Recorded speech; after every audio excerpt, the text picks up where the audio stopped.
जय जगन्नाथ बंधुगण मु आज आपण को सीढ़ी घर विषय रे किछि आलोचना करने को जाउछि। सीढ़ी घर घर एक मुख्य अंश अटे। विशेषतः सीढ़ी घर जदि घर भूल जगार रही थाए ताहेले परिवार विशेष क्षतिग्रस्त होबार पड़ी थाए। मोर अनुभूति को आसीछि सीढ़ीर स्थिति संपर्क में विभिन्न शास्त्र भिन्न भिन्न मत देइछन्ति।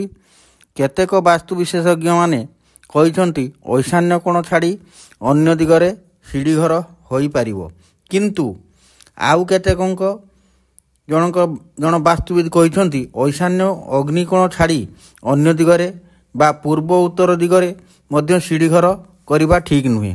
कारण ईशान्य कोणटी होउची स्वयं भगवान समस्तक शक्तिर और ज्ञानर कर्ता। पूर्व दिग सकल देवतांकर अधीश्वरंकर अटे। उत्तर धनपति कुबेर स्थान होइथिबारु ए स्थान मानकरे अग्निकोण अग्निकर्ता अनलर स्थान होइथिबारु एठारे सीढ़ी करिबा मो मत ठीक नुहे। एणु उक्त कोण ओ दिग मानकरे सीढ़ी घर कले ज्ञानर हानि घटे, रोजगार धीमा हो जाए।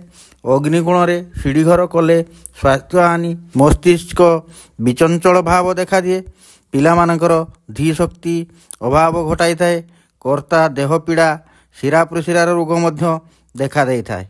एणु पूर्व दिग उत्तर दिग ईशान्य कोण अग्निकोण बाद करी सीढ़ी घर अन्य दिगरे करिवा उचित।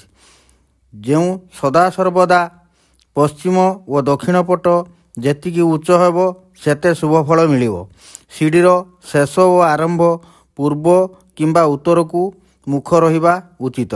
सीढ़ीर पाहाच सदा सर्वदा बेजुड़ संख्यक हेबा उचित। एहा कले मंगल हेबो।